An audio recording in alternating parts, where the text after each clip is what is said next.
सखा बचन सुनि बिहें से, कृपा सिंधु बल सीं। कारण कवन बसहु बन, मोहि कहव सुग्रीव। कृपा के सागर श्री राम जी और जानकी जी के पति और सुग्रीव के मित्र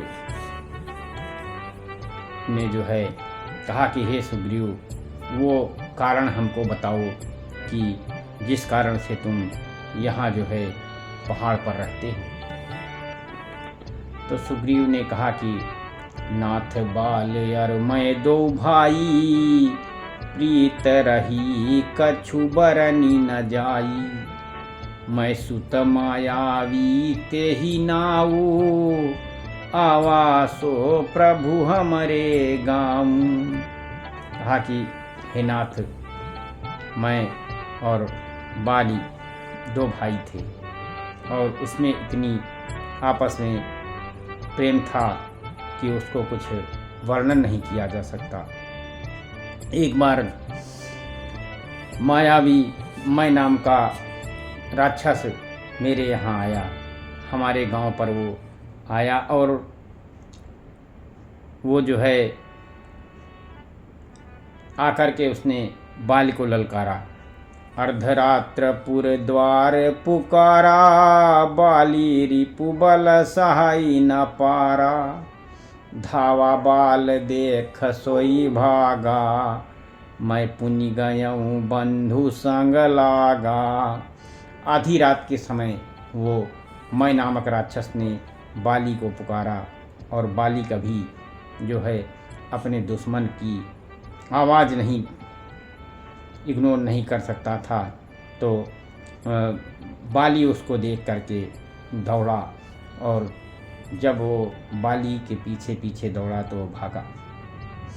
और मैं भी अपने जो है भाई बाली के साथ चला गया।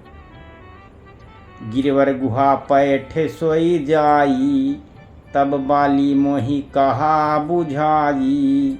परखेसी मोहि एक पखवारा, नहीं आवूँ तब जान सी मारा।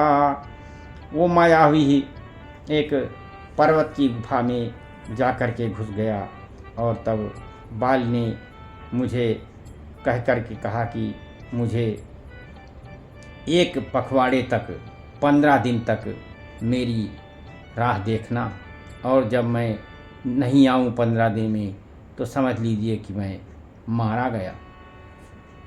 मास दिवस तहाँ रहु खरारी, निसरी रुधिर धार तहाँ भारी।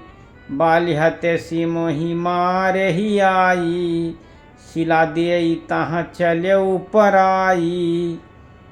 और कहा कि हे खरारी, मैं वहाँ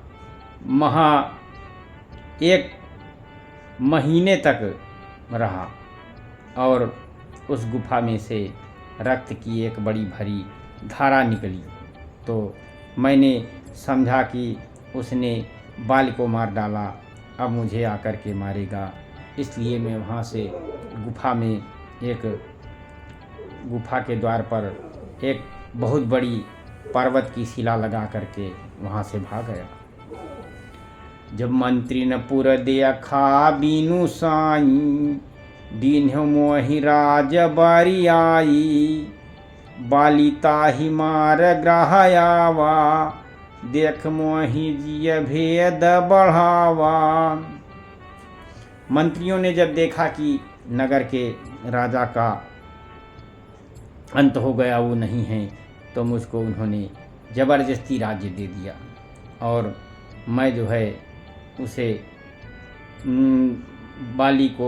बाली ने जब मैं राक्षस को मार करके आया तो राज्य सिंहासन पर मुझे बैठ कर देख करके उसने बहुत भेद किया और बहुत ही विरोध माना। उसने समझा कि यह राज्य के लोभ में गुफा के द्वार पर शिला लगा करके चला आया है, जिससे मैं बाहर निकल ना सकूं और यहाँ आकर के राजा बन बैठा।